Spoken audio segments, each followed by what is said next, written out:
About 6 years ago or so, at my last job, I found out from one coworker that another one was drinking 7 Up or Mountain Dew or Sprite, one of those green bottled beverages, to reduce his sperm count so that he wouldn't get his wife pregnant. Since finding that out, I have hated it for every day of my life since, because I did not want to know this information. I did not want to see the ugly state of affairs. I did not want to go anywhere near awareness of this man's relationship and how he acts in it. And yet, I was giving this information against my will. Given this information against my will. And I have had to sit here with this hatred. Because that's what it turned into. Immediate hatred. Metabolized as just disdain for the existence of not just him, but all those who speak of these green bottle beverages in that way. Yes, naturally, of course, you drink these and they will have such a profound effect on your biology that they will get you out of reproduction.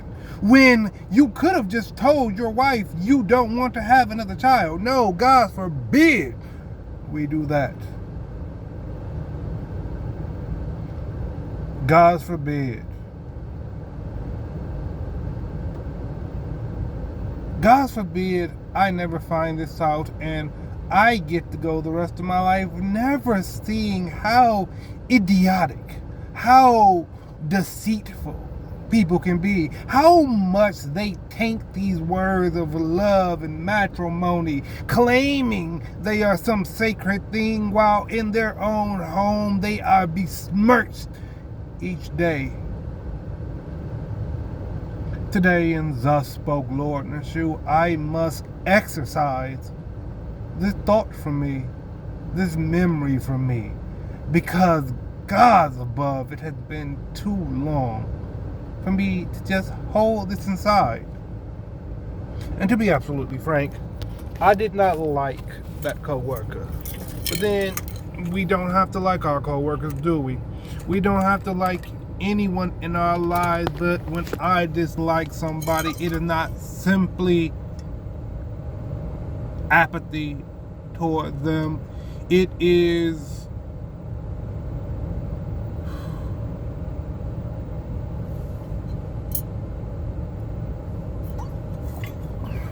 erosion on occasion. It is this sense that things are in pieces or coming apart.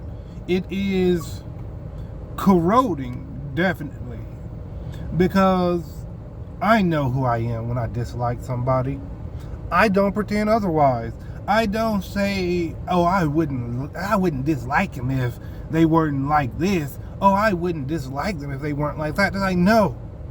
I am thorough with my disdain for other people.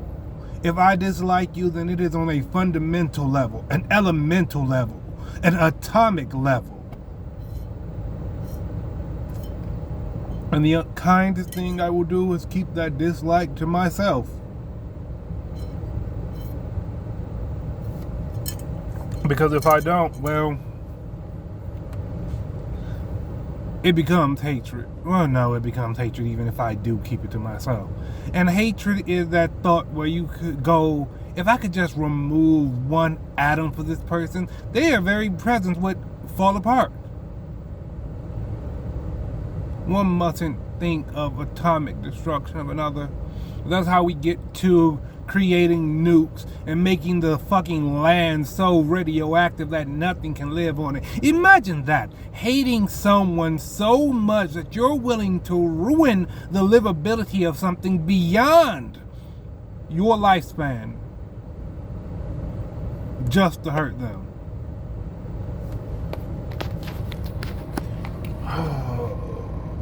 But here we are. I kept my dislike to myself, even if it was obvious on my face, even if it was obvious in my behavior, even if this same coworker who told me this about him went on to tell him that I dislike him. I did not make it something that affected the world. And yet, the world will go on to show me that, well, now you actually have a reason. Now it's not just vibes and frequencies and incompatibilities of energy. It is full on moral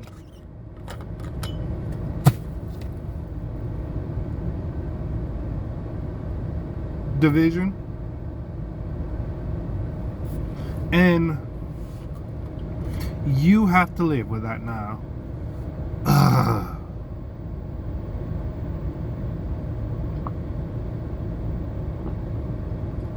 I wonder, what would the philosophers of yore say in moments like this? What would Aristotle say? What would Socrates say? What would the Buddha himself say were I to sit down and say, hey, I didn't like this guy at first just generally because of vibes, but now I dislike him because I know he is duplicitous in his relationship. I know that he is cowardly. And now, because I know of his cowardice, I know of the cowardice of other men, and I must live now holding that. I wonder what the Buddha would say to me concerning this matter, where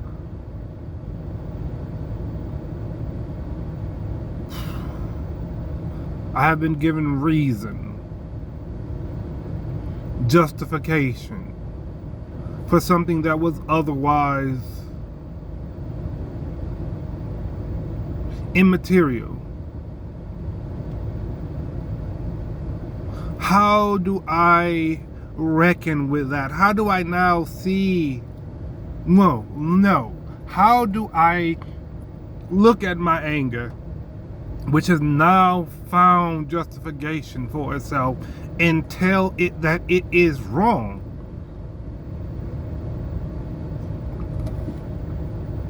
I wonder what these old philosophers would say after all the years they've spent looking, watching, seeing the nature of man, and coming to the conclusion that ultimately mankind sucks.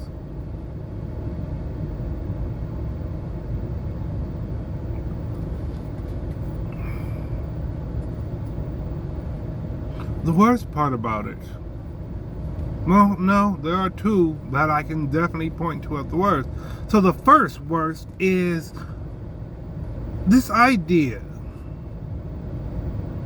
that, I don't know how old this man was, but you've been in this relationship for long enough to have grown children, and you've reached this point, perhaps where the last of them has departed from the nest.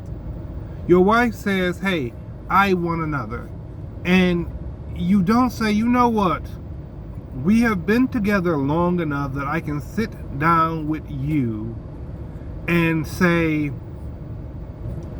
I don't want another child. You have presumably gone through the worst. You have seen the ugliest time in each other and in the world.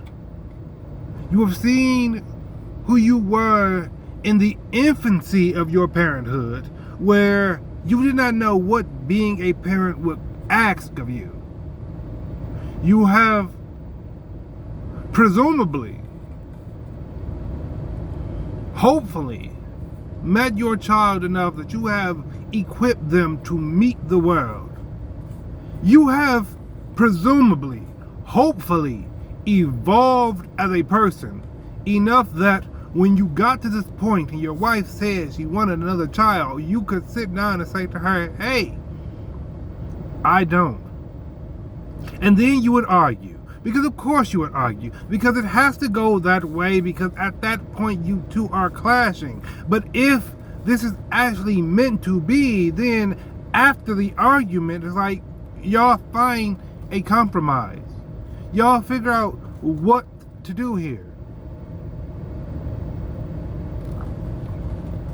Surely your bond has proven itself enough that you can actually sit down and talk with her instead of trying to find the potion that will get you out of this. And you don't have to look for that potion. Surely things are healthy enough, right? Because if they're not, then where in your life is their health at?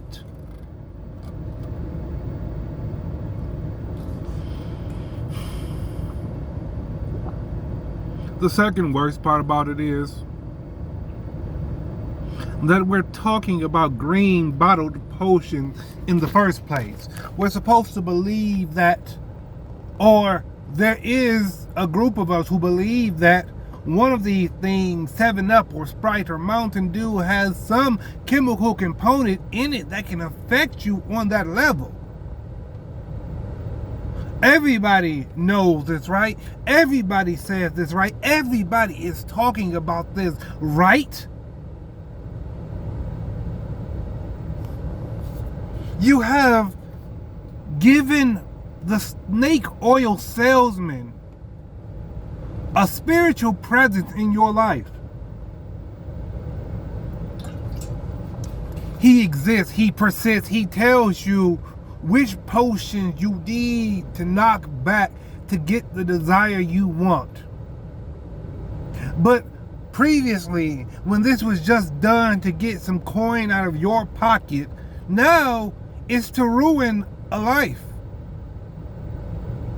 Now it is to wound someone you're supposed to care about. This snake oil salesman has long been dead, but you have given his voice immortality. So everybody talks about this. Insofar that I don't know if that coworker lied about you, or if you were so confident in your duplicity that you told her that this was what you were doing.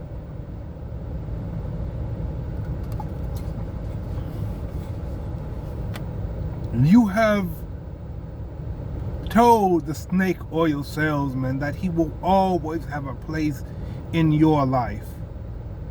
And just as much as he lied to your ancestors about what snake oil could do, he lies to you now. And you don't see the lie because, well, everybody believes it. I hear this. I heard this.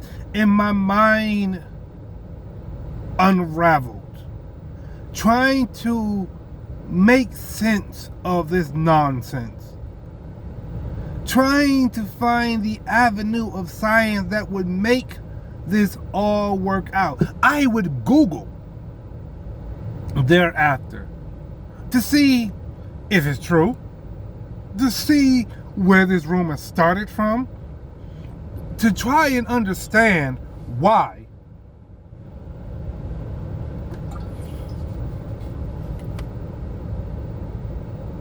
Why this belief was able to reach my ears.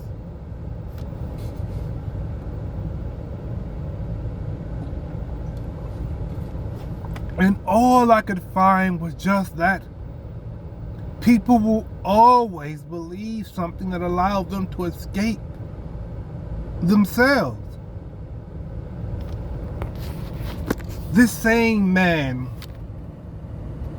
who takes this cowardly act instead of talking to his wife will then go on to walk around with his chest puffed out, fist balled, filling up the space to let you know that he's a big man, he's strong, he's tough, he is willing to do what it takes to get the job done.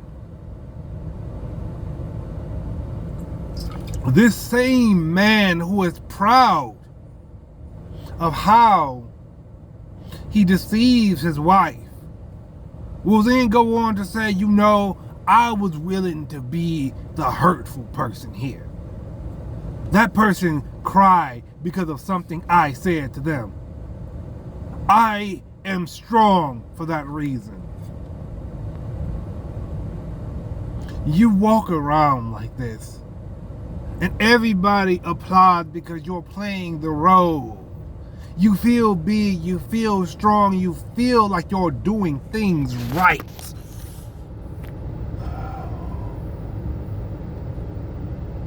But in the one place it should truly matter, you can't do anything at all but trust the snake oil salesman.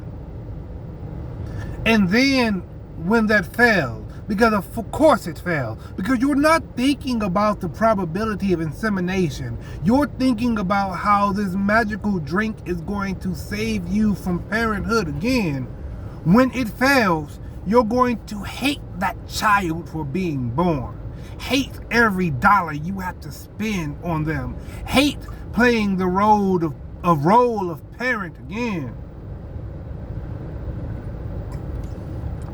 And rather than meeting yourself again, confronting yourself again, you're going to tell that child that the hate is right. The hate is a part of life. They must accept it.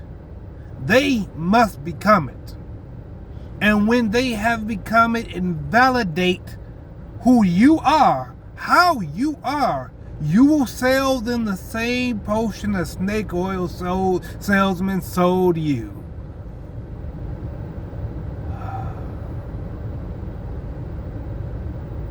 You will repeat the cycle. You will perpetuate this same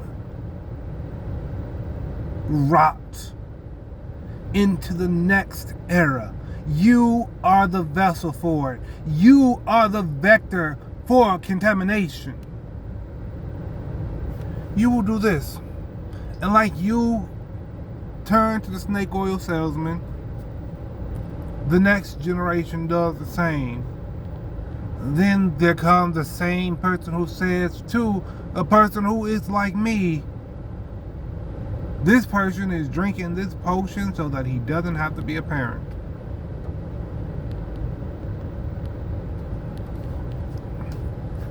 And in my place in this poorly written stage play, I'm supposed to just accept this, huh? Because I'm not willing to walk around with my chest puffed out, fist balled, talk about how willing I am to hurt someone else.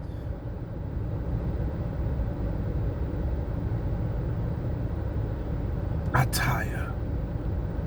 I've long tired. I hate that this was ever said to me. I hate that I ever came to know it. I hate that I have learned one more angle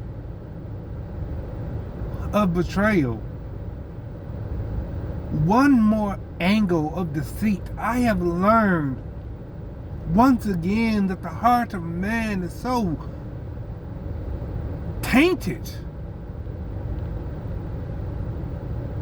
And I do not ask the philosophers in these moments. No, I ask myself how the gods would ever begin to navigate this. Because this same man who would deceive his wife, or attempt to at the very least, he's deceiving in one way or another, this same man would say to you that he is a God-fearing man, he is a Christian. When the conversation of the call of the void came up, he was quick to say, that's the devil talking. It's like, you think then that you see the devil in this moment, but you don't see him in the moment where you decided you were going to betray your wife? Pray tell, truly pray tell, when you step before the God you worship, how will you explain this moment? What litigation do you plan to bring to the divine court? For you will not admit that you were cowardly. You will not admit that you took the easy way or tried to take the easy way out. You will not admit that you said she should be the one to carry the hurt. No, you're going to try and say something else. So tell me, as you plan to tell your God, tell me, what are you going to say? Let me know so that I may be at peace with this piece of a demon you have handed to me. Let me know. I know it will not make sense. I know that it will not do what you think it's going to do. I know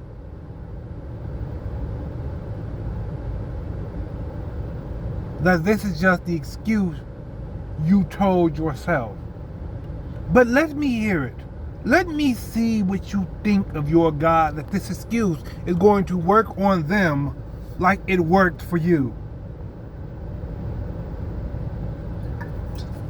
No, you won't do that, will you? When that fails, because it will fail, by the way. When that fails, what you're going to do is say, well, I prayed for you, right?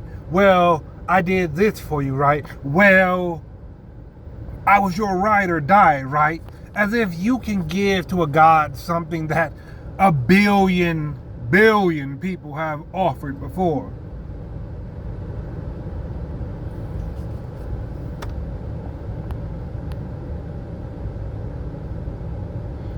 I asked how the gods would navigate this, and I am made tired by it.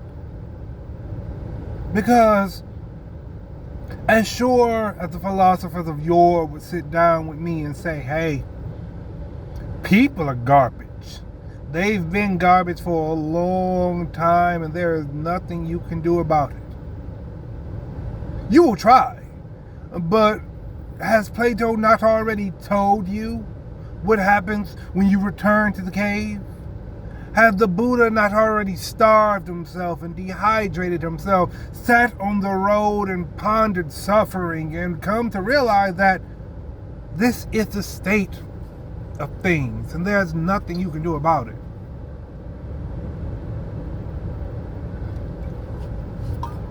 As sure as the philosophers of yore have given me an answer in all their texts and lessons that have persisted beyond them, the gods have given me an answer too. In the truest form, without any doubt. They will simply weigh the guilt in the heart against the feather and send people off to where they need to go afterwards. Everybody longs for paradise, for heaven, for nirvana, for Elysium. But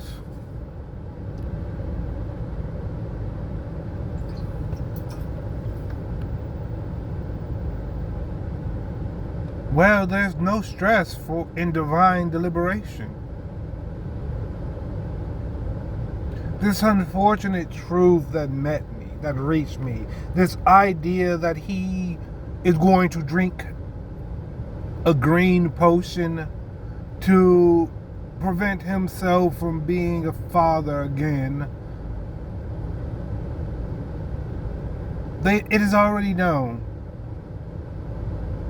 And when his time comes, when he walks up to whatever God will send him off to the next realm,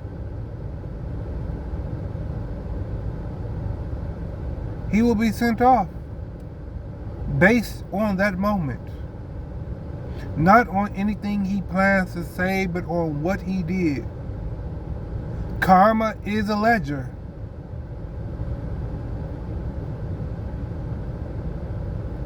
And you can't fudge the numbers.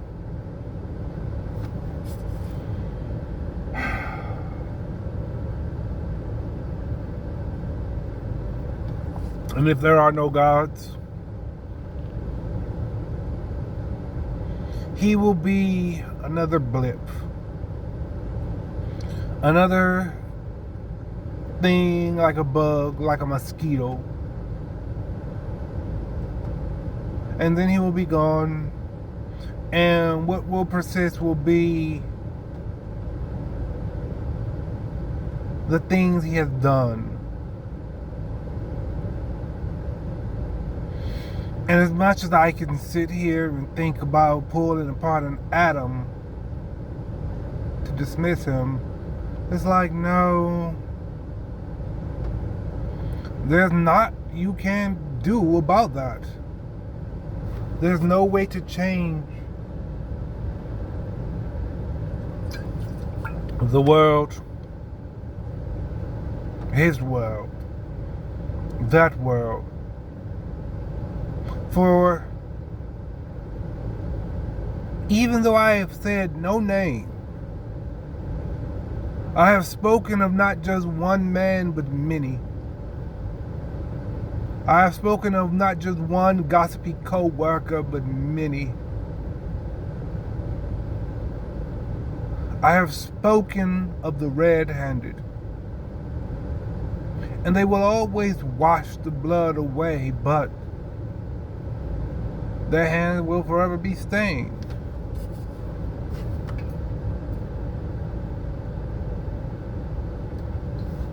Still, I must speak. I must release these things, these wretched truths that have met me. Give them back to the world and let the world itself deal with it. My goal in life is not to meet the wretched truth of another man, but meet my own wretched truths. And in moments like this, where those truths come back to me, of the deceitful nature of people, of the willingness to pass pain on, as much as it can fill me with bile, I must simply ask myself, truly, for I am the only one I can ever truly speak to, I must ask myself,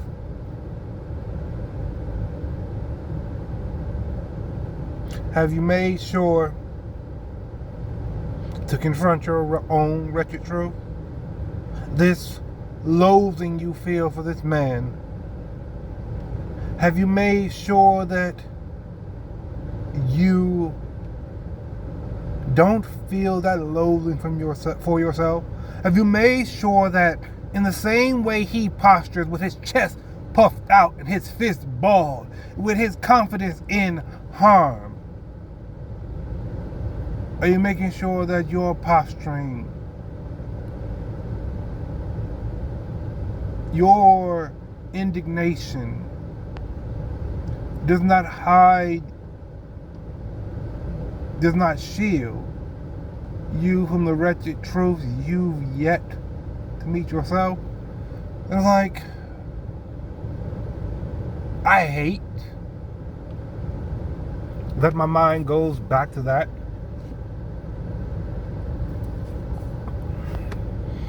But at the end of the day, that's what one has to do.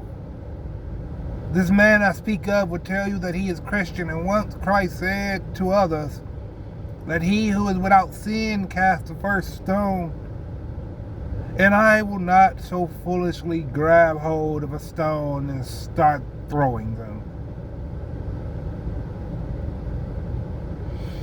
But to step away from Christ and meet Buddha once again, it's like, no. Do not pretend, do not presume to walk through the world without admitting that you can hate another man.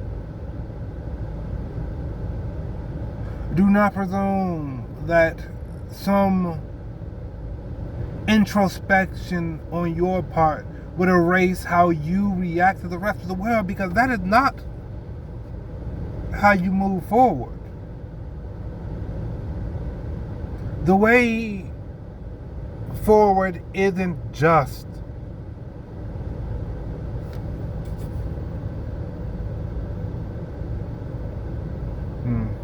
they're out of water.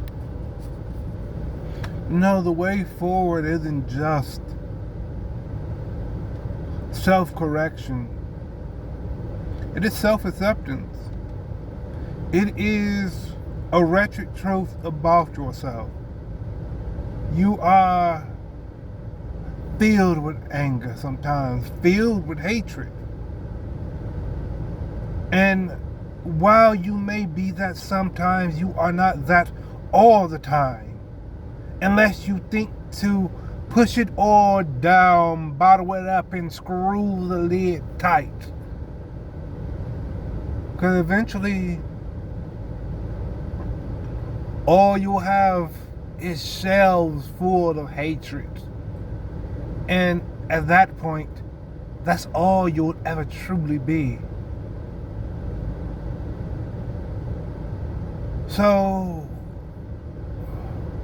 well, honestly, grab a few bottles off of that shelf and pour them out. Again, let the world have them back. If it is so wounded by you speaking a feeling into it, then you have more power than anyone is ever willing to admit. If you can so wound the world by talking, then perhaps you are God. And because you're not, presumably, speak. Let loose that feeling. Let loose how it has changed you. There is no sin in that.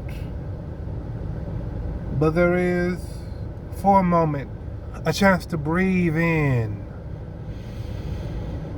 Hold it. And breathe out. There's a chance to remember, unfortunately, that you are human. Unfortunately. And maybe it isn't too hard, or it won't be too hard to be human at that point. Either way, this has been Thus Spoke Lord Nashu on Wretched Truth, on the spirit of the snake oil salesman, on emptying the bottles of hatred you have stored inside of you. And perhaps I would be delighted if you were to join me once again